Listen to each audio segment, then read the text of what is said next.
महामहिम श्री यमुना जी का स्पर्श करती हुई वृंदावन की लताओं का, वृंदावन के भगवत स्वरूपों का, भगवत स्वरूप वासियों का और रज का वहन करती हुई जो वायु बह रही है, ये जब स्पर्श करती है बाहर से आए हुए शरीरधारियों का, तो कह रहे हैं पूतः, पवित्र कर देती है।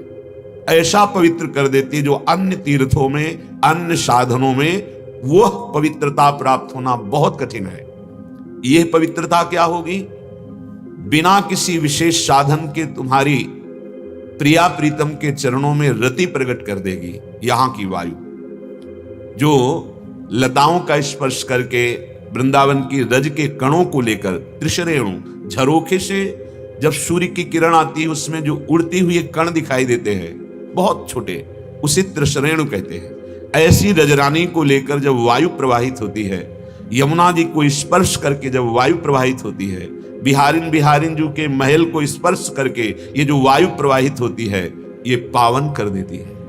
कोई साधन नहीं बना, आप वृंदावन आए, आपके बहुत पाप नष्ट हो गए यहां की वायु के स्पर्श से। कल चर्चा हुई थी, यदि कहीं सौभाग्य से यहां की गलियों में घूमने को मिला, बिहारी जू के दर्शन करना, राधा वल्लभ जू के, राधा रमण जू के, ऐसे आप बीथियों में विहरण कर रहे हैं, मन में है कि अब मैं निधिवन राज जा रहा हूं, अब राधा रमण जू जा रहा हूं, अब और कहीं वृंदावन की प्रदक्षिणा हो गई, अब निश्चित हो गया कि तुम नरक नहीं जाओगे। वर्णन कर रहे हैं ये यही स्पर्श निवृत्त भी नरक, तो यहां की रज स्पर्श हो गई, यहां की वायु स्पर्श हो गई, आप अब नरक जाने के अधिकारी नहीं रह गए। एक बार यदि आया है, बस सावधानी ये है कि अब लो नशानी अब ना नशे हो।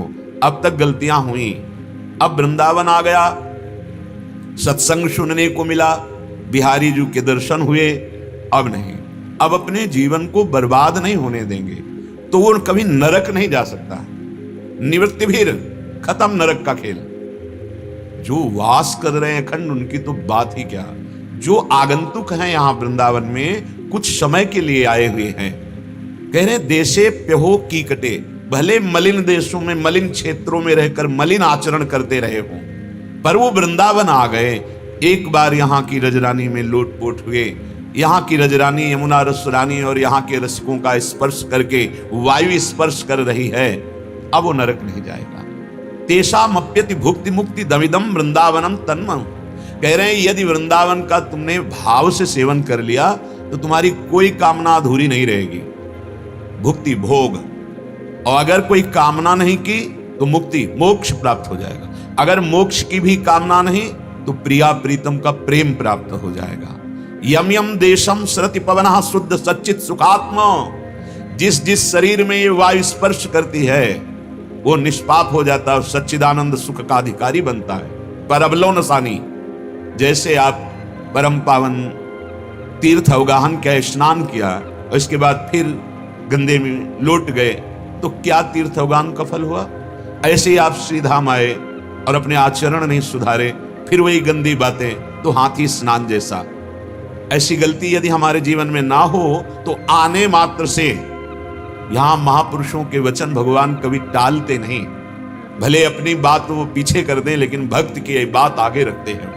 अपनो परण विशार भगत को पूरो परण निभाओ, यही स्पर्श निवृत्त भी नरक, तो खत्म नरक का खेला, वो नरक नहीं जा सकता। पर आगे सावधान, ये ऐसी छूट नहीं होती कि आप आ गए, आप जाओ पापाचरण करो, फिर आ गए फिर पापाचरण करो, ऐसी गलती नहीं। अब लो नशानी अब ना नशई हो। तो श्री वृंदावन धाम में इस वायु का ऐसा चमत्कार है, सर्वानर्थान क्रमित अनुभृतो वैष्णवो धाम तत्स्थानो नेतुम तिष्ठन्त्यसव सरदृशो द्वारि सज्जा विमाना। यहां जो कीड़े मकूड़े भी हैं, जब इनका शरीर छूटता है तो यहां सजा करके विमान लाया जाता है। जब कोई वैकुंठनाथ की उपासना करता है तो वैभव संपन्न विमान आता है, और जब वृंदावन की कृपा होती है तो माधुर्य रस है, सुंदर पालकी रूपी विमान सजता है और सखियां उसे बैठाल कर प्यारी जू के, महारानी जू के समीप ले जाती है। ऐसा पूज्य पंडित गया प्रसाद जी ने देखा। जिस समय भाई जी श्री हनुमान प्रसाद पोद्दार जी का शरीर पूरा हुआ तो देखा कि गिरिराज जी की तलहटी से नवीन किशोरियां पालकी में बैठाले हुए किसी नवीन किशोरी को ले जा रही, तो ध्यान से देखा तो दिखाई दिया भाई जी। ओहो, अपने जनों से कहा भाई जी निकुंज गए, आ गए वृंदावन, आ गए भाई जी। तत्काल पता लगाया गया, बोले हाँ इसी समय इसी तिथि को शरीर पूरा हुआ। जोशी धाम वृंदावन में आया, जोशी धाम वृंदावन का आश्रय लिया, जोशी धाम वृंदावन का वास स्वीकार किया। निश्चित प्रियालाल को निश्चित प्राप्त होता है। अगर बाहर हो, आश्रय लिए हो, जब समय मिलता है वृंदावन आ जाते हो, पापाचरण नहीं करते हो, वहीं से तुम्हें वृंदावन लाया जाएगा। जैसे भाई जी गीता वाटिका से वहीं वृंदावन के भाव में, आप कितनी भी दूर हो, वृंदावन इतना विशाल है कि विश्व ब्रह्मांड बहुत छोटा है इसके आगे। वृंदावन एक एक कुंज की समानता ब्रह्मांड नहीं कर सकते। असीम वृंदावन है। ये प्रगट भूतल पर जो विराजमान है ये असीम है, इसकी सीमा नहीं 10 कोस 20 कोस, वो केवल वर्णन है। सेवक जी कह रहे हैं हौ लघुमति नहीं लहो प्रमाणा, दिव्य चिदानंद तनुधारी, दिव्य दृष्टि संपन्न सेवक जो महाराज कह रहे हैं मैं देख रहा हूं, प्रमाण ही नहीं मिल रहा कि कितना बड़ा वृंदावन है। अनंत कुंजे और प्रिया प्रीतम विहार कर रहे, महामहिम धाम है। नेतुम तिष्ठन्त्य अवसर दृशो द्वार सज्जा विमाना। अगर यहां कुछ दिन टिक गया है वृंदावन में, भले वो बाहर चला गया, बाहर रह रहा है, लेकिन वो नियम से रह रहा है, पापाचरण नहीं कर रहा है, प्रिया प्रीतम का नाम जप कर रहा है, उनका शरणागत है, वहीं से लाया जाएगा।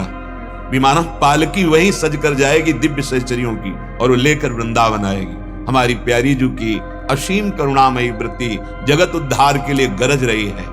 सत्तारणी कृत स्वभाव सुधार सौगम, महारानी जी का स्वभाव ही है करुणा कर उदार राखत कछुन सार, जिस पर दृष्टि गई निहाल कर देती है। पर परिचय मिलना दुर्लभ है, क्योंकि शास्त्र पुराण वेद सच्चिदानंद भगवान का वर्णन करते हैं। सच्चिदानंद भगवान के हृदय का प्रेम रस महारानी सी लाडली जो है ये बड़ी गुप्त है।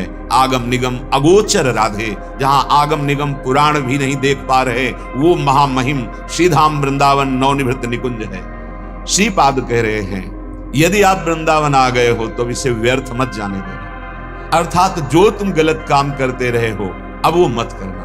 और प्यारी जी से प्रार्थना करते रहना कि लाडली जो आपने कृपा करके बुलाया है तो हमको ना भी सही तो अंतिम श्वास वृंदावन में पूरी हो जाए, बात बन जाए। कह रहे हैं हरिराम व्यास जी, बलि बलि जाऊं श्री राधा, श्री राधा, श्री राधा, बलि बलि जाऊं श्री राधा, मोहि रहन दे वृंदावन की शरण। एक किशोरी जी थोड़ी सी ठोर हमको भी दे दो। यहां पैसे के बल से वृंदावन वास नहीं होता। पैसे से बड़ी बड़ी कोठियां बनवा दी गई हैं, उनमें एक सेवक रहता है। स्वामी को माया ने ऐसा जकड़ रखा कि ये देखा है, पैसे के बल से कोई सोचे कि मैं वृंदावन में जगह खरीद कर महल बनवाकर और वास करूंगा, असंभव। जिनको वृंदा विपिन है कृपाति नहीं की हुई, वृंदावन में तबही तो रहन पाई है सोए। वही रह पाएगा महारानी जू की कृपा पात्र, जिसकी वृत्ति हो गई राधा राधा राधा। इसीलिए मांग रहे। हमारी श्री जी का स्वभाव है, यदि आप वृंदावन का दृढ़ आश्रय ले लें तो आपका भाग्य बदल देंगे। कोई प्रारब्ध आपको घसीट नहीं सकता कि आपकी मृत्यु अन्यत्र लिखी है और आपको वहीं जाना पड़ेगा। नहीं, अखंड वृंदावन वास भाग्य को पलट देता है, या अनन्य वृंदावन का आश्रय आपके भाग्य को बदल देगा। जहां भी होगे, अगर वहां शरीर छूटा तो आपको वृंदावन ही मिलेगा। बड़ा आश्रय में बल है। पर प्रेमी जन प्रायः ललचाते रहते हैं कि मुझे लीला स्थली महामहिम वृंदावन की रज के बाहर ना भेजा जाए, ऐसी प्रार्थना। हरिराम व्यास जी कहते हैं बलिहारी जाऊं महारानी जू, श्री किशोरी जू, आप मुझे वृंदावन की शरण प्रदान कर दें, अर्थात वृंदावन वास प्रदान कर दें। बड़ी महिमा हमने देखी इस बात की कि जो वृंदावन के आश्रित हैं उनके रिश्ते नातेदारों का भी वृंदावन कैसे उद्धार करता है। देखा ऐसे घसीट लिया और चंद दिनों में शरीर पूरा हो गया वृंदावन में। और ऐसा नहीं कि केवल पूरा ही हुआ, कर्म बंधन कट करके और वो श्री प्रियालाल के चरण के समीप पहुंच गए, जो बहुत ही दुर्लभ। जीवन में शायद उनके कोई साधन न बना हो, लेकिन उनके शरीर संबंधियों का वृंदावन आश्रय दृढ़, तो उनका परम कल्याण। बड़ा चिंतन का विषय है कि जिस गति के लिए, जिस धाम में शरीर त्यागने के लिए शिव शनकादिक याचक जिस रज को, उस रज में शरीर पूरा, ये कितनी दुर्लभ बात हो गई, अनंत जन्मों की बिगड़ी बन गई। फिर भी हम प्रियाजू की कृपा को नहीं देख पा रहे।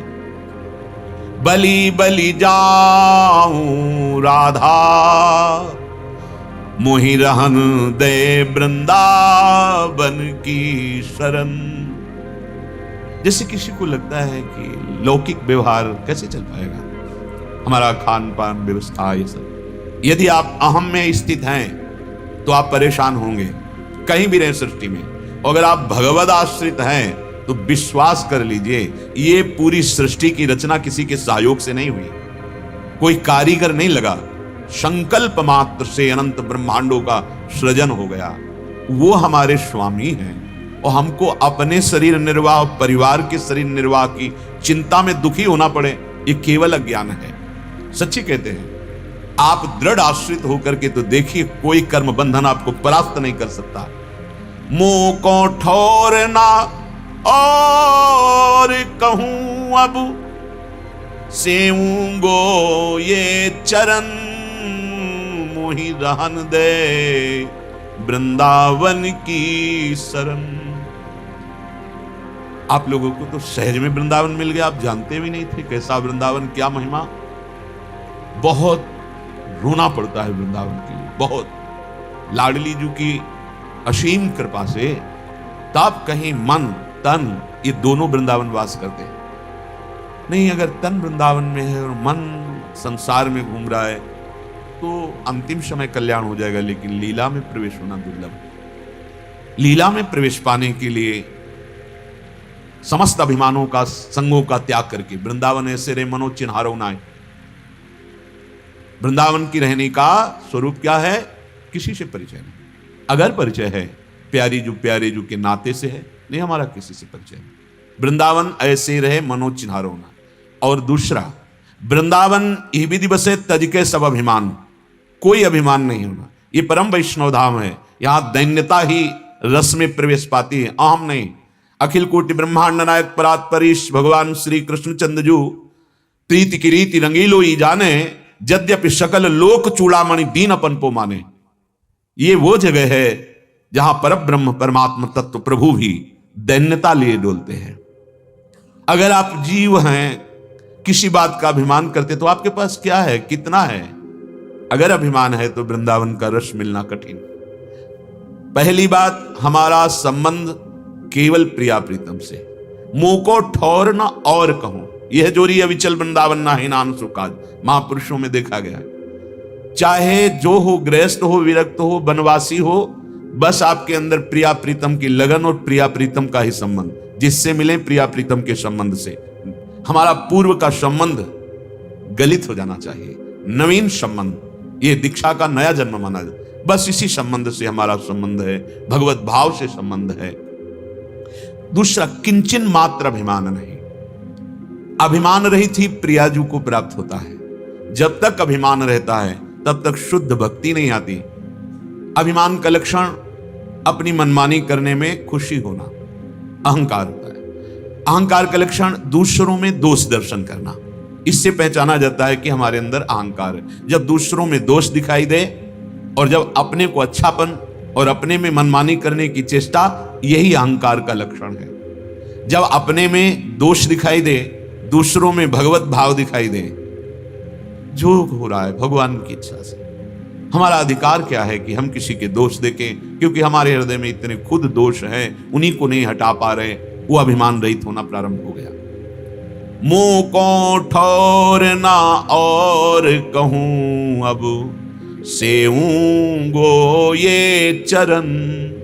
गौर श्याम जोरी, बस इनके श्यामल गौर चरण, इन्हीं की चिंतन वृत्ति, इन्हीं की सेवा वृत्ति, यही हमारे परम धन है। विश्वास कीजिए, जिस दिन आप प्रिया प्रीतम की वास्तविक शरणागति को प्राप्त होंगे, ये धन, ये मान प्रतिष्ठा, ये तो मायाकृत है, कुछ दुर्लभ नहीं रह जाता। साधन पक्ष की बात नहीं कह रहा हूं, समर्पण की बात कह रहा हूं। समर्पण में आप इधर समर्पित हुए, वो आपको समर्पित हुए। अति उदार बिब सुंदर सुरत सूर सुकुमार, ये परम सुकुमार तत्व श्री प्रिया लालजू, इनका स्वभाव है। आप अपने को समर्पित करते हैं सर्वस्व भाव मानकर प्रिया प्रीतम को, तो प्रिया प्रीतम अपना सर्वस्व और अपने आप को दे देते हैं। ऐसा कौन दानी होगा? देखो ना, भक्तों के पावन चरित्रों को पढ़ के देखो, वो सेवा भाव लिए प्रभु का डोल रहे, तो प्रभु सेवक बनकर के उनके हाथ सेवा में आते हैं गुप्त रूप से। आश्चर्य है। अखिल ब्रह्मांडों का ईश, जिसके ऐसे ऐसे पार्षद हैं कि नवीन सृष्टि कर दें, वो प्रभु माधवदास बाबा की सोच भरी लंगोटी धो रहे स्वयं। पूछा, अरे प्रभु आपने ऐसा क्यों किया? तो बोले, बाबा मेरे सिवा तेरा कोई है क्या? आंसू आ गए, प्रभु आपके सिवा तो फिर मैं स्वयं ऐसे भक्त की सेवा परिचर्या करता हूं। अनंत शक्तियों के स्वामी प्रभु किसी को आदेश कर देते, बड़े सामर्थ्यशाली भगवत पार्षद हैं।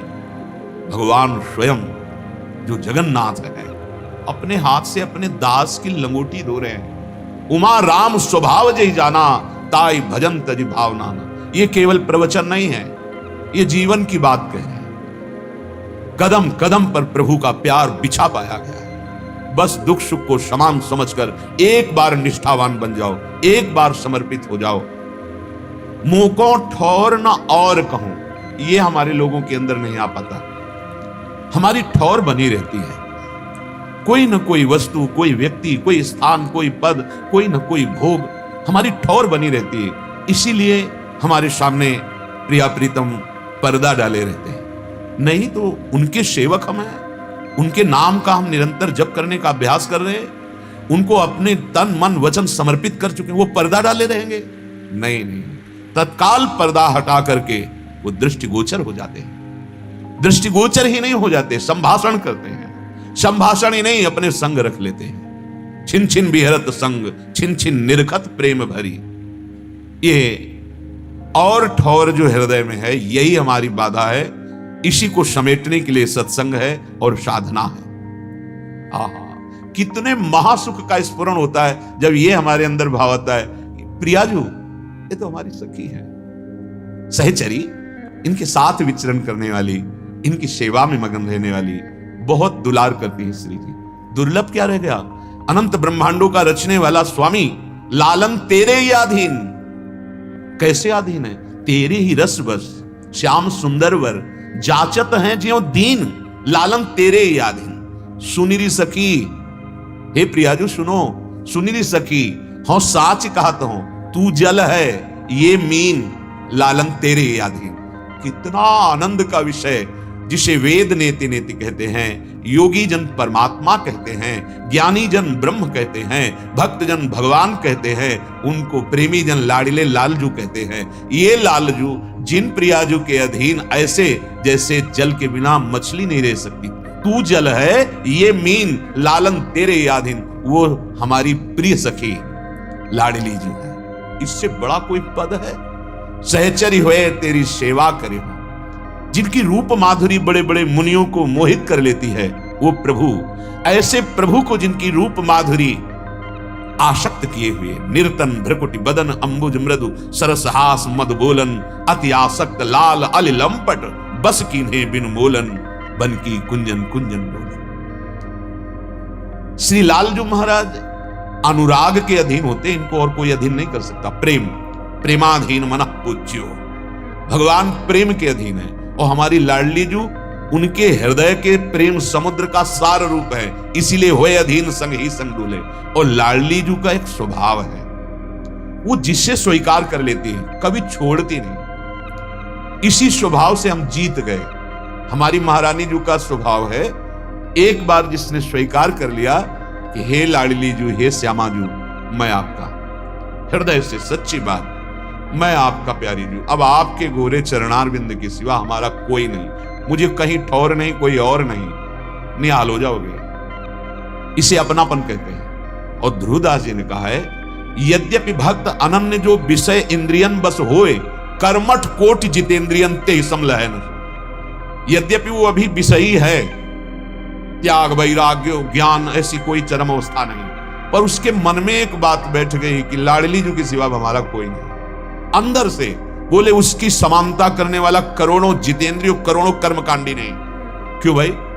वो तो जितेंद्रिय है, सम्यक कर्मकांड करता है, लेकिन बोले इसने तो प्रियाजू के चरणों का भरोसा ले लिया है, आश्रय ले लिया है। वो कर्मकांड का भरोसा है, उसको जितेंद्रियता का भरोसा है। कल आपने चर्चा गीता जी में भगवान कह रहे हैं इंद्रियों को जीत लिया है, पर उसकी परमात्मा में स्थिति नहीं है, तो कभी भी भ्रष्ट हो सकता है। लेकिन इसकी तो स्थिति बन रही है गोरे चरणारविंद की आश्रय की। तो अगर वो समुद्र के समान अवगुण करता रहा है, वर्तमान में सुधार ठीक से नहीं हो पा रहा है, और उसने श्यामाजू के चरणों की ठसक ले ली है कि अब राधा राधा रटेंगे और श्री जी अलवेली सरकार की शरण में है, तो करे अवगुण करे समुद्र सम, गणत ना अपनो जान। लालजू की तरफ देखा और कहा इसका कोई भी रजिस्टर में किसी तरह का हिसाब नहीं लिखा जाएगा। महारानी जो है अलबेली सरकार है। अवगुण करे समुद्र सम गणत ना अपनो जान, और राई के सम भजन को मानत मेरु। ये मेरा नाम रट रहा है राधा राधा, इसने मुझे अपना माना है प्रीतम, बस इशारा किया निहाल कर दिया। तो क्या वो पाप करता रहेगा? कदापि नहीं। जहां महारानी जी की कृपा दृष्टि गई तो पाप और पुण्य दोनों से ऊपर उठकर वो प्रेमी भक्त बन जाएगा। बड़े बड़े महापुरुषों ने अपने हृदय की स्थिति जो प्रेम में देखी, वो कृपा से पाई है, साधना से नहीं पाई। कैसी हमारी महारानी जो करुणामयी है। नेक हूं न रिश्क हूं, भूली हूं न होत सखी, रहत प्रसन्न सदा ये मुख हास। हृदय से सदैव लाडली जो प्रसन्न मुद्रा में देखती हैं, कभी गुस्सा होकर नहीं देखती अपने शरणागत की तरफ कि मेरा शरणागत कहलाकर इतनी गलती कर रहा है। ऐसे स्वभाव है। छोटा सा वात्सल्य का अंश जब मां के अंदर आता है तो पुत्र 100 गलतियां कर जाए तो भी वो ऐसे हर प्रयास करेगी कि मेरे पुत्र को 100 गलतियों का एक भी दंड ना मिले। वो मां चाहेगी क्योंकि उसके अंदर वात्सल्य है। महारानी जो तो वात्सल्य समुद्र है, दासी वत्सला कर ही राधा। जितनी माताएं अनंत ब्रह्मांडों में हैं, वात्सल्य के एक बिंदु के सीकर से हैं। वात्सल्य समुद्र प्रभु और उसका सार लाडली जू। भला उनकी शरण में आने वाले को कहीं अब दंड विधान मिलेगा? ये रहस्य है। ये वृंदावन और वृंदावन के रसिकों की कृपा से पता चलता है। तब ये लगता है जीत गए हम तो, हमारी महारानी श्री राधा रानी जीत गए। कौन है ये? लाल बिहारी को प्राण जीवन धन वारिपियत नित पानी मेरी महारानी श्री राधा रानी। ये वृंदावन प्रदान करता है। वृंदावन रसिकों का संग प्रदान करता है।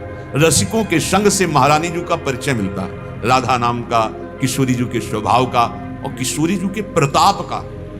प्रताप ऐसा है कि अगर लालजू महाराज दृष्टि टेढ़ी कर दें तो काल थर्रा जाए।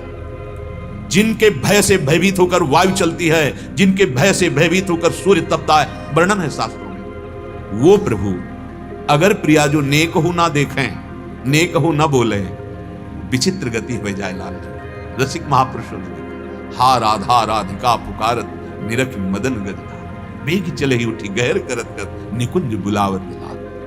क्वाश क्वाश वृषभानुनंदिनी बिलपत बिपिन अधीर, हे प्यारी जू हे वृषभानुनंदिनी। ये हमारे वृंदावन की महारानी जी की बात है। बाहर परिचय नहीं मिलेगा, बाहर राजाधिराज अखिल कोटि ब्रह्मांड नायक प्रभु का मिलेगा। ये महल है, ये महारानी जी का। प्रभु को निर्मलता पसंद है। वो कह रहे निर्मल मन जन सो मोहि पावा। वृंदावन धाम और महारानी जी का आश्रय बिना किसी विशेष साधन के निर्मल कर देता। अभी आपने सुना, यहाँ की वायु रज लेकर जब स्पर्श करती है, महत पापों का नाश हो जाता है। इसलिए कह रहे कि प्यारी जो मुझे वृंदावन की शरण में रहने दो, क्योंकि वृंदावन रसिकों का संग प्रदान करेगा और रसिक संग सहचरी भाव प्रदान करेंगे।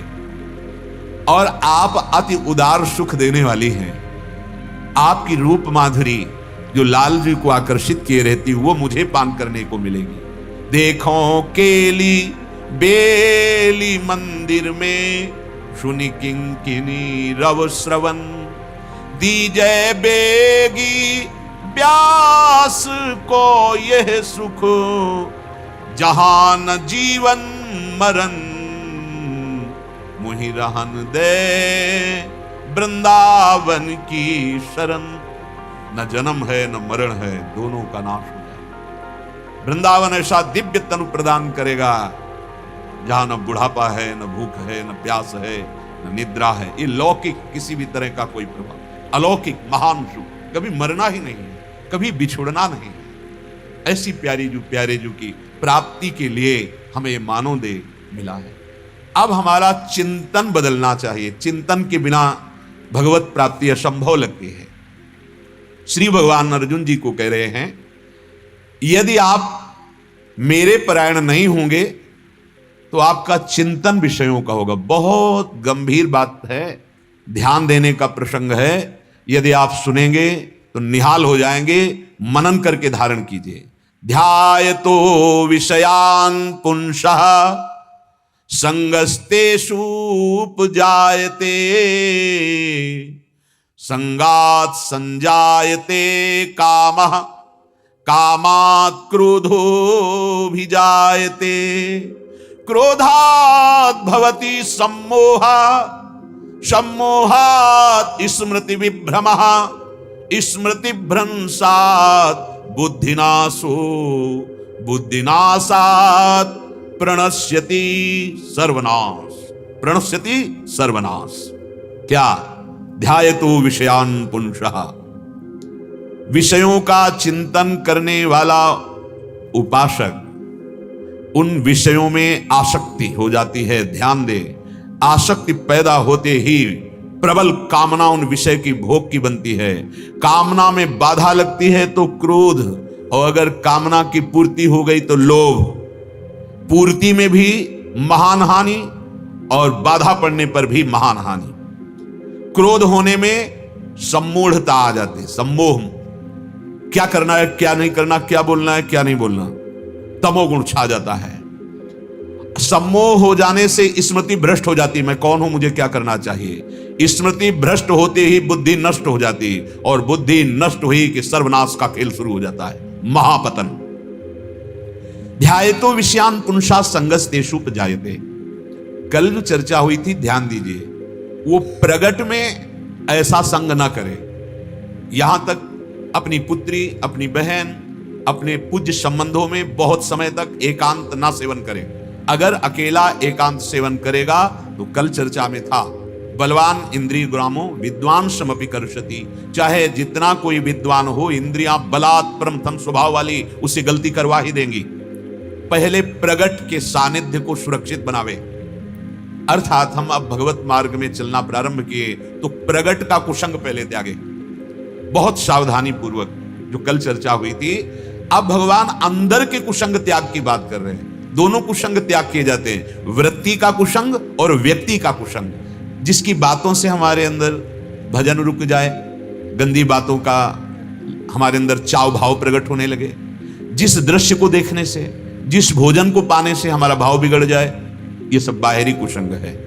अब अंदर ध्यायतो विषयान पुंसः। श्री भगवान ने कल एक बात कही थी, मत परः। जितेंद्रियता का लाभ है मेरे परायण हो जाओ।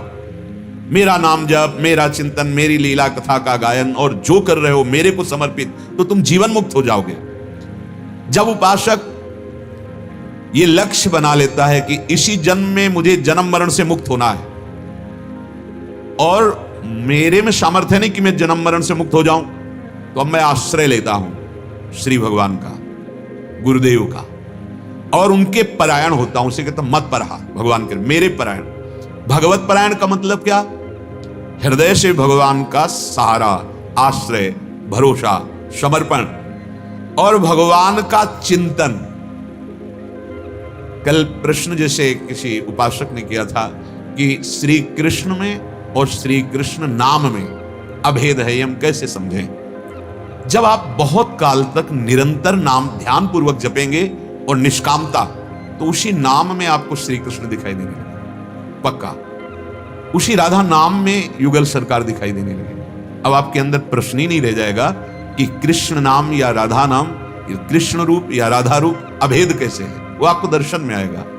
वाणी से आप राधा राधा राधा उच्चारण कीजिए, वाणी से आप कृष्ण कृष्ण उच्चारण कीजिए और निरंतरता में आ जाइए और दीर्घ काल तक आदर पूर्वक जपिए। आपके हर प्रश्न का उत्तर अंदर ही मिल जाएगा। नाम ज्ञान समुद्र है, नाम प्रेम समुद्र है, नाम में रूप समाया हुआ है, नाम में लीला समाई हुई है।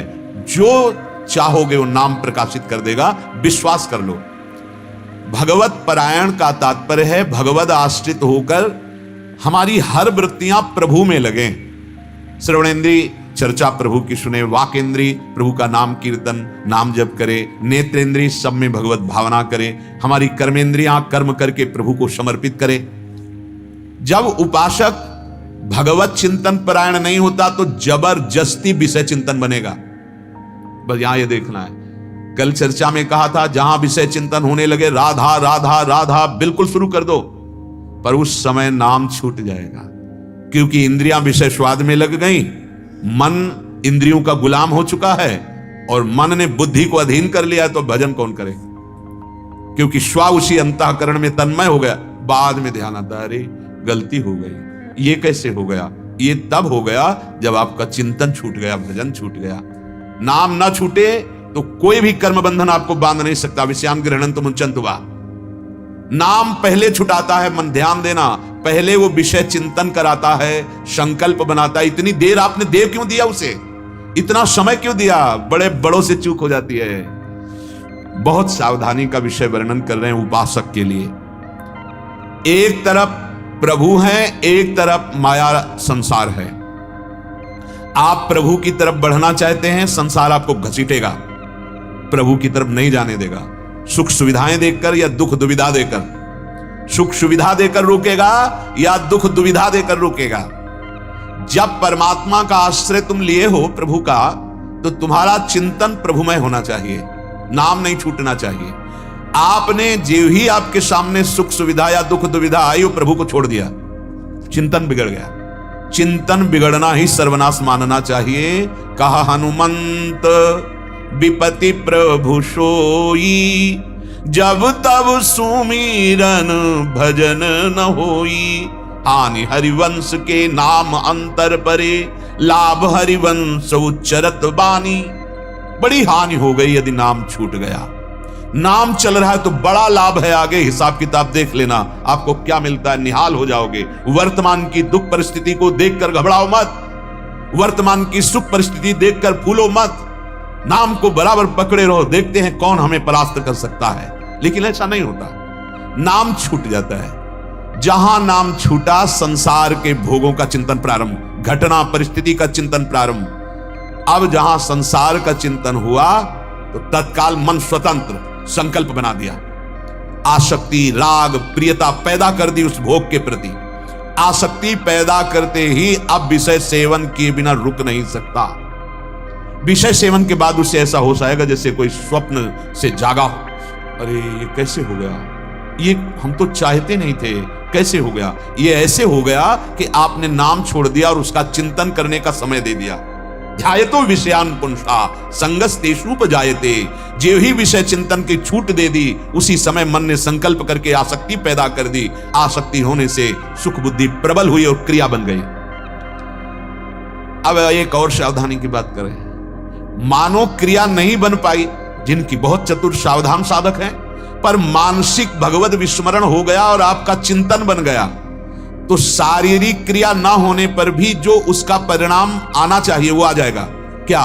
विषय प्रियता और उसका संस्कार। विषय प्रियता उसका संस्कार अब बार बार आपके भजन में विक्षेप डालेगा। क्रिया नहीं बनी, पर आपने प्यार पूर्वक उस भोग का चिंतन किया। उस समय भजन नहीं हो रहा था। अगर राधा राधा नाम चलता होता तो संस्कार नहीं बन पाता और वो उसको डिलीट कर देता, उसको मिटा देता। ये युक्ति है। संगात संजायते कामः। जो ही आपने उस विषय चिंतन को स्वीकार किया, समय दिया, अब कामना इतनी प्रबल पैदा हो गई कि अब आप रोक नहीं सकते। कामात् क्रोधो भी जायते।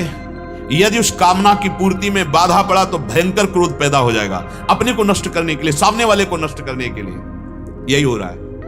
भगवान बोल रहे हैं, कोई व्यक्ति नहीं बोल रहा, भगवान बोल रहे हैं। अगर कामना की पूर्ति हो गई तो लोभ पैदा हो जाएगा, बार बार भोगने की इच्छा, नए नए प्रकार से, नए नए पदार्थों के, नए नए भोगों की रुचि। बर्बाद हो गया हृदय, जिसे हम समेट करके प्रभु में चलाना चाहते थे, फिर फैल गया, फिर गंदा हो गया। विषय चुगा जिन चुगे मन चुगत कछुक सुख हो, फिर फांसी ऐसी पड़े ते सम दुख न को। विश्वास कीजिए ये ऐसे कर्म करा देता है, जेल भरी है इसी मनोरंजन से। कई बार कहते हैं अगर आपका पाप प्रकाशित नहीं होगा तो मन आपको दंड देगा। वही मन जो भोगों में ले गया था वही आपको दंड देगा, चलाएगा, घबराहट पैदा करेगा, भय पैदा करेगा, अशांति पैदा करेगा। कामात् क्रोधो भी जायते, कामना की पूर्ति में जरा भी बाधा बर्दाश्त नहीं होगी जब प्रबल संकल्प भोग का होगा। अब अगर नहीं वो क्रिया बनी तो भारी क्रोध अपने पर या सामने वाले पर और हिंसा में उतर जाता है। कामना एक ऐसी है कि बाधा पड़ने पर क्रोध भयंकर हो ही जाता है। जैसे अपने में बड़ा अच्छाई का अभिमान कि मैं बहुत अच्छा चलता हूं, सत्य पे चलता हूं, अब उसके आदर सम्मान में जहां कहीं कोई कमी हुई तो उसको क्रोध आ जाएगा, तो मुझे क्या समझते हो, आदि आदि।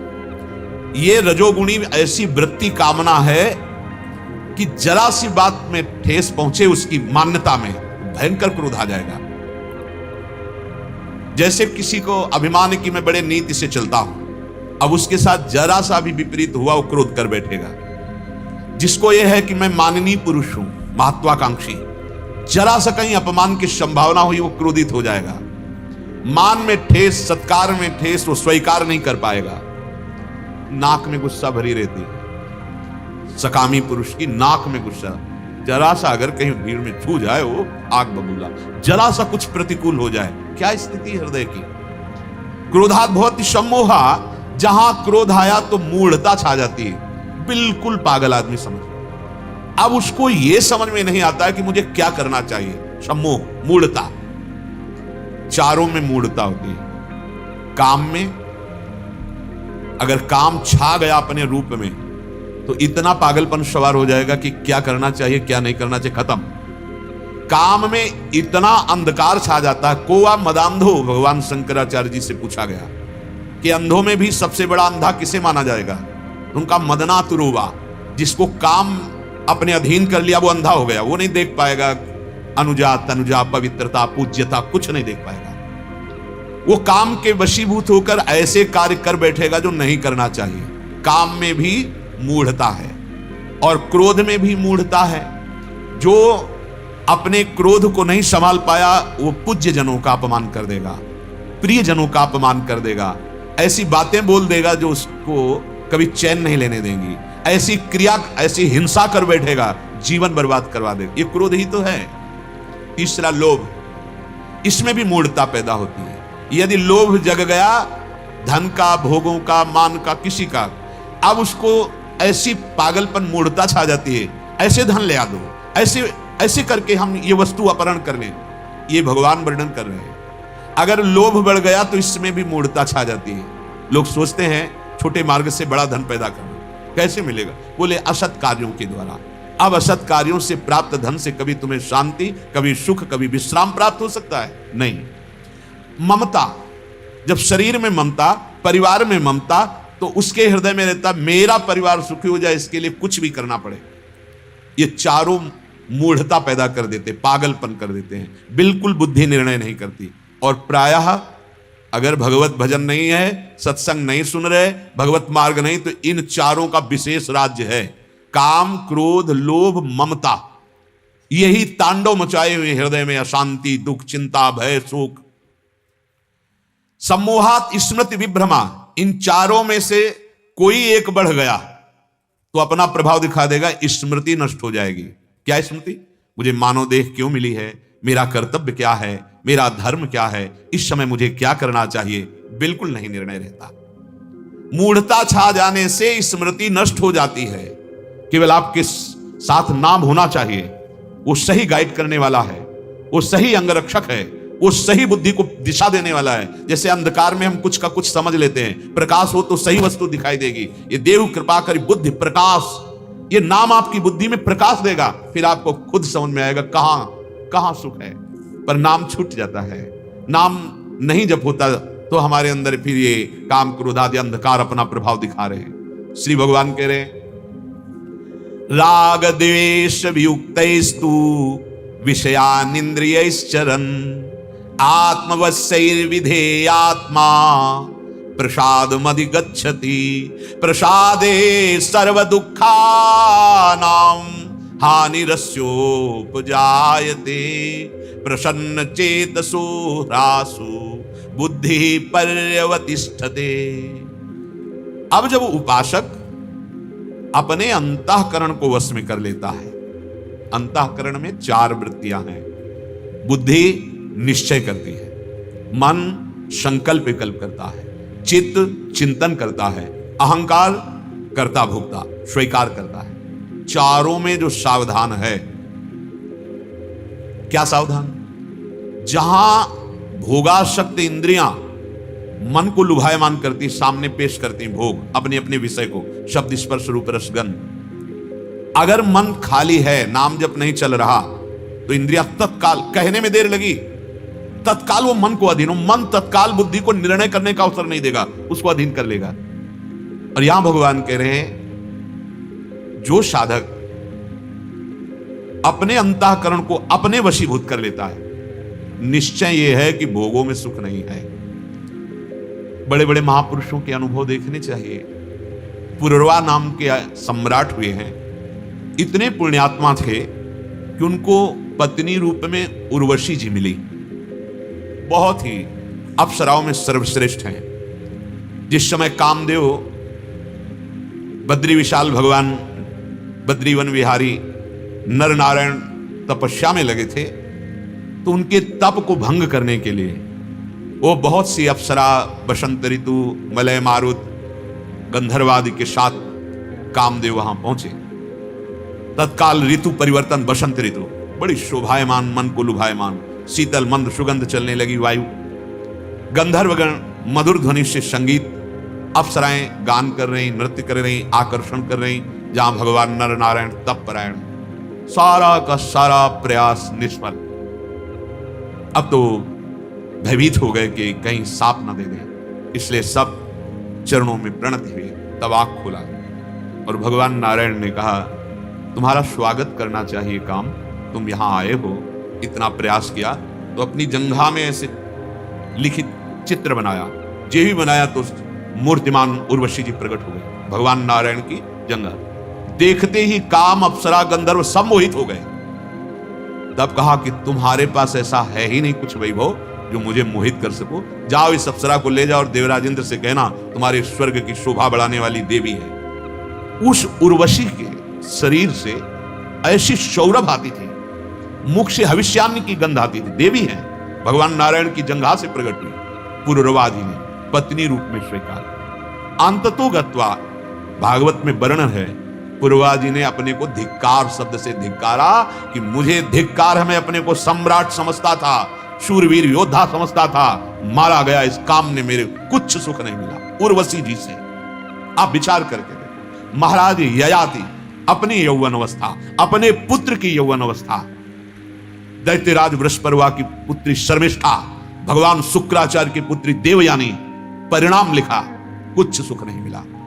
एक भगवत विमुख पुरुष को संपूर्ण विश्व के साफ सुख मिल जाए तो भी कुछ सुख का अनुभव नहीं होगा। आप अपने हृदय को देख लो, कितना भोगा फिर भी वही तृष्णा, मतलब कुछ नहीं हाथ लगा, पूरा जीवन नष्ट हो जाएगा, कुछ हाथ नहीं लगेगा। रोकना पड़ेगा मन को, तभी अच्छे सुख में पहुंचोगे, जिसे अविनाशी कहते हैं, जहां दुख का लेश नहीं है। जो नित्य सुख है वह है प्रभु, प्रभु का नाम, प्रभु का रूप, प्रभु की लीला, प्रभु का धाम।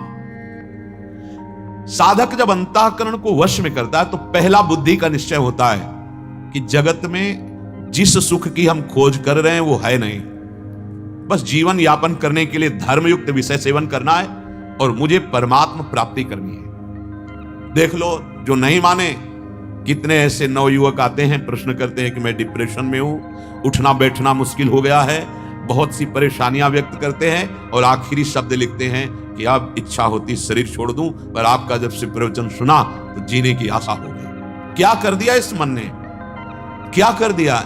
इसको छूट देते चले गए तो कहां पहुंचा दिया। नहीं नहीं, रोको भाई, मन को रोक करके प्रभु में लगाओ। अगर आप ऐसा कर ले गए तो मानव जीवन का वो लाभ मिलेगा, परमानंद में निमग्न हो जाएंगे।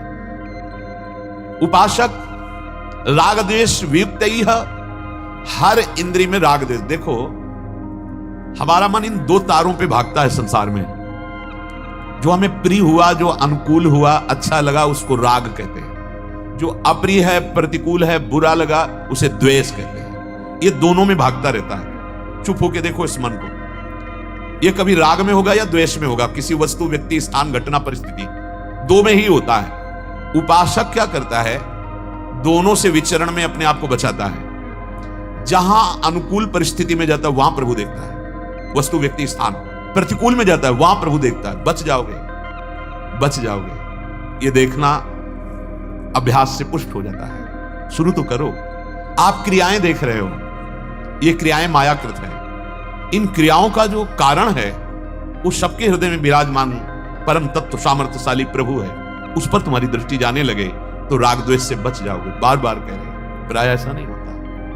हम क्रियाओं को देखकर निंदा करते हैं और क्रियाओं को देखकर प्रशंसा करते हैं। और सुनो तात मायाकृत, ये गुण और दोष अनेक। गुण या उभय न देखी, देखी सो अविवेक। हे तात, ये गुण और दोष दोनों मायाकृत है। मायाकृत जादू का तमाशा, इनकी सत्ता नहीं है। नासतो विद्यते भाव, सत्य है अंदर विराजमान परम तत्व और वो निष्क्रिय है। ये गुणानुगुण वर्तनते, गुणों से ये क्रियाएं हो रही। वो अज्ञान के कारण, अपने स्वरूप को न जानने के कारण कर्ता बन करके बार बार जन्म मरण को भोग रहा है। लेकिन तुम साधक हो, सत्संगी हो, विवेक पूर्वक देखो, न किसी से राग, न किसी से द्वेष, सब में एक सच्चिदानंद प्रभु विराजमान है। इससे इंद्रियां बस में हो जाएंगी, मन बस में होने लगेगा। जहां जहां जाए वहां प्रभु की भावना करने लगे। अगर हमारे सामने विषय आता है तो राग पूर्वक उसका सेवन न करें, प्रसाद मानकर सेवन करें। कोई भी खाद्य वस्तु, जल तक बिना प्रभु को अर्पित किए मत पाइए। मेरी प्रार्थना मान लीजिए, बहुत आपको लाभ मिलेगा। आपकी बुद्धि शुद्ध हो जाएगी और आपको कृपा का अनुभव होगा। प्रसादे सर्व दुखानाम हानिरस्योपजायते, हृदय प्रसन्नता से भर जाएगा। भगवद अर्पित प्रसाद पाओ। सब कुछ भगवद अर्पित कर दोगे ना, नाथ सकल संपदा तुम्हारी, मैं सेवक समेत सुतनारी, और यत करो जो जो कर्म है। अरे आनंद की बाढ़ आ जाएगी। पर आनंद का मार्ग ही आप स्वीकार नहीं किए हैं। दुखालयम अशाश्वतम, संसार के मार्ग में बढ़ते चले जा रहे हैं असत आचरण करते हुए। जब कोई अपनी इंद्रियों को राग द्वेष पूर्वक विषयों का सेवन नहीं करने देता, द्वेष पूर्वक, घृणा नहीं करनी, ठीक है। भगवान की रचना है, 3 प्रकार की रचना है, सतोगुणी, रजोगुणी, तमोगुणी। 3 प्रकार की लीला है, सृजन, पालन, संहार उन्हीं से हो रहा है। देखो, विवेकी जन फंसते नहीं है बाहरी चेष्टाओं में। अविवेकी जन केवल बाहरी चेष्टाओं को देखते हैं। ये दुष्ट है, भगवान कैसे हो सकता है? नहीं, पर्दा लगा हुआ है माया का। सबके अंतर में वो बैठा हुआ शांत निष्क्रिय। बाहर से जो क्रियाएं हो रही, यंत्रारूढ़ानि मम माया, भगवान की त्रिगुण माया यंत्र की तरह सबको नचा रही है। किनको? माया रचित शरीरों को, आत्म तत्व को नहीं। थोड़ा बहुत ही विशुद्ध मार्ग है, पवित्र मार्ग पर आप थोड़ा तो समझना शुरू करें। साधक अंतःकरण को अपने बस में करने के लिए तैयार हो। अंतःकरण, बुद्धि से निश्चय करो संसार में सुख नहीं है।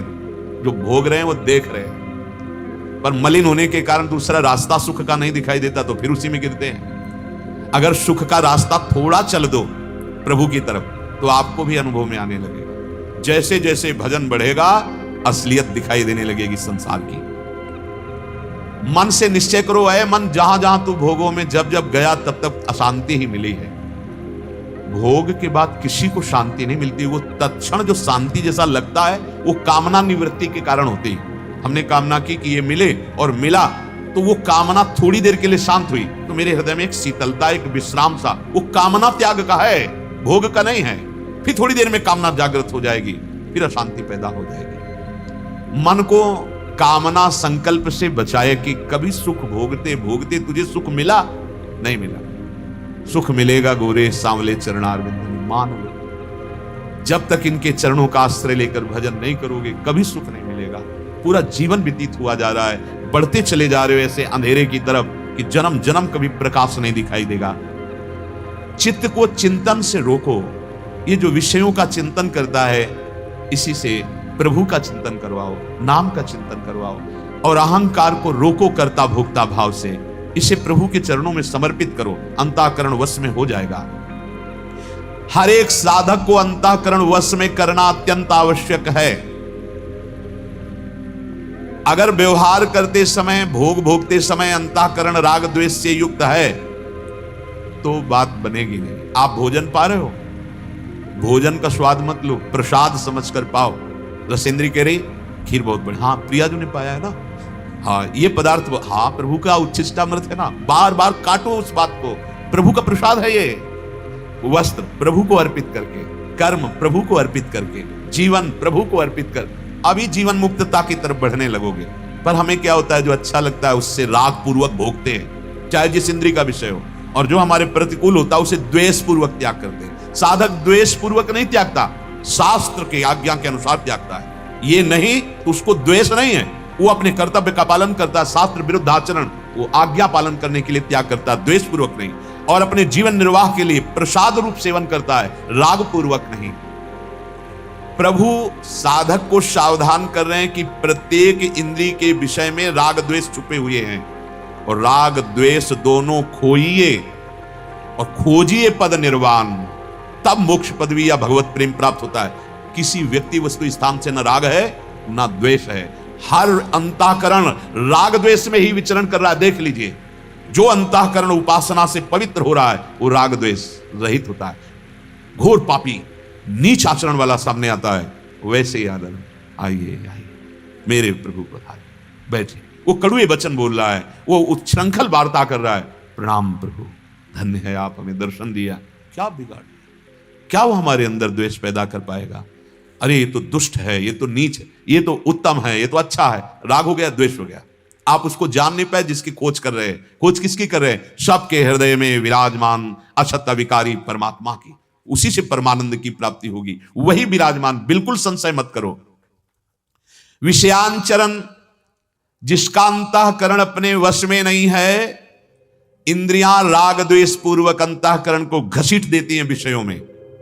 आहा, आज तो ये पाया, आज तो ये देखा, ये मारेगा आगे चलकर तुम्हें। यही छूट, यही विषय प्रियता ऐसी जगह फंसाएगी कि रोते नहीं बनेगा।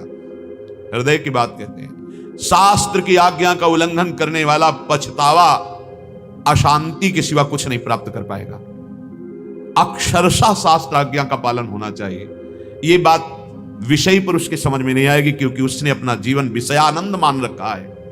बड़े भाग्यशाली हैं जो भगवदानंद की प्राप्ति के लिए कमर कस रहे हैं, उनके लिए यहां वर्णन है। साधक जो विषयों का सेवन राग द्वेष पूर्वक करता है, क्या सेवन? नहीं नहीं, हमें पसंद, हम पसंद की बात नहीं कर रहे। शास्त्र की आज्ञा है कि आपको प्याज लहसुन नहीं पाना, आपको ये अभक्ष पदार्थ नहीं पाना, आपको अभक्ष प्रेय, हमें घृणा नहीं है, हमें द्वेष नहीं है। जैसे बाजार में जा रहा है और श्री जी के लिए कोई सेवा का आभूषण, कोई पदार्थ, कोई वस्तु लेने, अब बाजार में सब बाजार लगी हुई, तो क्या उससे द्वेष है? क्या ना किसी दुकान से राग है ना द्वेष है। वो सीधे उस दुकान में पहुंचा जो श्री जी की वस्तु लेने, अपनी वस्तु लिया, चला आया। कहीं मांस बिक रहा है, कहीं कुछ बिक रहा है, कहीं ना उसको किसी से द्वेष है ना उसको किसी से राग है, क्योंकि वो केवल अपने लक्ष्य के लिए जा रहा है, श्री जी की सेवा वस्तु। ऐसे रहना है। जो हमारे जीवन के लिए उपयोगी धर्मयुक्त विषय, उनका सेवन राग पूर्वक नहीं, भगवद आज्ञा, और जो निषेध है उन्हें द्वेष पूर्वक नहीं, भगवान की आज्ञा, शास्त्र आज्ञा है, उनका त्याग करना है। अगर राग द्वेष पूर्वक है तो वो फिर अनुभव नहीं कर पाएगा परमानंद का, जिस मार्ग में हम चल रहे हैं। अगर राग द्वेष रहित हो गया तो प्रसाद मधिगच्छति, अद्भुत प्रसन्नता अंदर प्रकट होती है। पापाचरण करोगे, जलते रहोगे, प्रसन्नता क्या होती जान ही नहीं पाओगे। थोड़ा अनुकूलता आएगी, नाच पड़ोगे, प्रतिकूलता आएगी, शोक से मूर्छित हो जाओगे। ये तुम्हारा स्वरूप नहीं है। इतने हल्के मत बन जाओ कि छोटी मोटी अनुकूलता प्रतिकूलताएं तुम्हें रौंद रही है, तुम इसे सुख दुख को भोग रहे हो। इससे ऊपर उठने के लिए तुम्हारा जन्म हुआ है। बड़े से बड़ा दुख या बड़े से बड़ा सुख जब तुम्हें परास्त नहीं कर पाएगा तो अपार अखंड आनंद सुख में आप डूब जाओगे। जो आनंद सिंधु सुख राशि आनंद समुद्र में डूब जाओ, क्योंकि यही तुम्हारा स्वरूप है। प्रसादमति गच्छति, अंतःकरण मलिन होता है राग द्वेष पूर्वक विषयों का, व्यक्तियों का सानिध्य स्वीकार करना। और जब राग द्वेष रहित विचरण करता है तो हृदय पवित्र और प्रसन्न रहता है। ब्रह्म भूता प्रसन्नात्मा। अभी प्रसन्नता जानते नहीं किसे कहते हैं। एक बार जागृत होगी तो कभी नष्ट नहीं होगी। और अभी जो आपको प्रसन्नता लगती है, प्रसन्नता नहीं, हर्ष है। हर्ष आया कभी शोक आया, ये द्वंद्व है। इस द्वंद्व से ऊपर उठना है। सब तपस्याओं से बड़ी तपस्या है अंतःकरण के राग द्वेष से मुक्त हो जाना। बाहर तो बड़ी बड़ी तपस्याएं की जा सकती है, लेकिन अंतःकरण के, जब कोई हमारी निंदा कर रहा है, अपमान कर रहा है, तिरस्कार कर रहा है व्यक्ति, या वस्तु हमारे प्रतिकूल है, या परिस्थिति प्रतिकूल है, और हमें उससे द्वेष ना हो। कोई सम्मान कर रहा है, प्रियता है, अनुकूलता है, सुखद है, वस्तु, व्यक्ति, स्थान, परिस्थिति, हमें उससे राग ना हो। भगवान का विधान, सब में भगवत भाव, जीवन मुक्त हो गया। अखंड प्रसन्नता, राग द्वेष रहित होकर वो विषयों का सेवन करेगा, कोई नहीं बांध पाएगा उसे।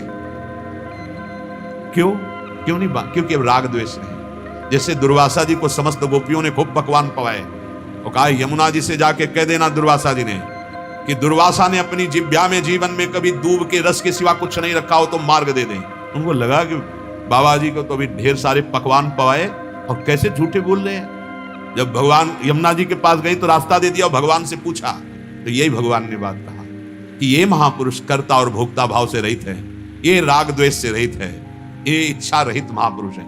इच्छा रहित, राग द्वेष रहित, अहंकार रहित महापुरुष के द्वारा जो भी होता है वो बंधन कारक नहीं होता। इच्छा पूर्वक कुछ भी किया जाता है, राग द्वेष पूर्वक कुछ भी किया जाता है, वो बांध लेता है। जीवन मुक्त महापुरुष संपूर्ण क्रियाएं करते हुए भी बंधन को प्राप्त नहीं होता। विषयान गृह्णन्तु मुञ्चन्त्वा, आओ ऐसी युक्ति को प्राप्त करो। मानव देह इसी युक्ति के लिए मिला है। प्रसादे सर्व दुखानां हानिरस्योपजायते। जब हृदय प्रसन्न हो जाता है तो सारे दुखों का नाश हो जाता है। सारे दुखों का नाश करने का उपाय बाहरी नहीं है, भागे घूम रहे हो उससे नहीं होगा। नाम जप करो, भगवद आश्रित रहो, बुरे आचरणों का त्याग करो, अच्छे आचरण स्वीकार करो, भगवत प्रसन्नता जागृत हो जाएगी। ये जो संत जन हैं या जो गृहस्थ भक्त जन हैं, देखो मुख प्रसन्न तन तेज विराजा, आनंद मगन, उनके दर्शन मात्र से हृदय शीतल होता है। क्यों? क्योंकि अब उनके हृदय में प्रसाद प्रकट हो गया, भगवत कृपा प्रकट हो गई, प्रसन्नता प्रकट। हमारे सारे आचरण भगवत विमुख हो रहे हैं। हम मिलते हैं तो राग से, हम छोड़ते हैं तो द्वेष से, हम भोगते हैं तो राग से, और अगर त्यागते हैं तो द्वेष से। बात एक ही हो गई, बंधन दोनों में ही है। हमें जीवन मुक्त होना है, राग द्वेष रहित होकर शास्त्र आज्ञा के अनुसार हम चल रहे, तब प्रसादे सर्व दुखानाम। ये प्रसन्नता ऐसी प्रकट होती, सारे दुखों का नाश कर देती है। चित्त आनंद में उमग कर परमात्मा चिंतन में लग जाता है। कोई भी दुख सुख उसे घसीट नहीं पाता। सुख दुखे समय कृत्वा लाभा लाभो जया जयो। कैसी स्थिति है? हानि हो या लाभ, जय हो या पराजय, सुख हो या दुख, वो महापुरुष अखंड प्रसन्न रहता है। इसलिए ये जीवन व्यर्थ न जाए, सबसे प्रार्थना है भगवत प्राप्ति, जीवन मुक्तता, भगवत प्रेम ना सही। हम ऐसे आचरण ना करें जिससे हमारी दुर्गति हो जाए। मनो इतनी ऊंचाई पर हम आ गए, अब नीचे न गिर जाए। अगर हमारा जन्म हो अगला, तो ऐसा जन्म हो मानव देह का, बुद्धि प्रकाशित और भगवत प्रेमी महात्माओं का संग हो, जो इस जन्म में हमसे कचाई रही वो छूट कर हम भगवत प्राप्त हो जाए। कोशिश करो अगला जन्म ही ना हो। वो नाम में है, नाम में बड़ी सामर्थ्य है। आपको कुछ समझ में आ रहा हो या ना आ रहा हो, जो भी खाओ प्रभु को अर्पित करके, जो भी पहनो प्रभु को स्पर्श कराकर, जो भी कर्म करो प्रभु को समर्पित कर दो, और हृदय से प्रभु के भरोसे में हो जाओ और नाम जप करो, सब ठीक हो जाए।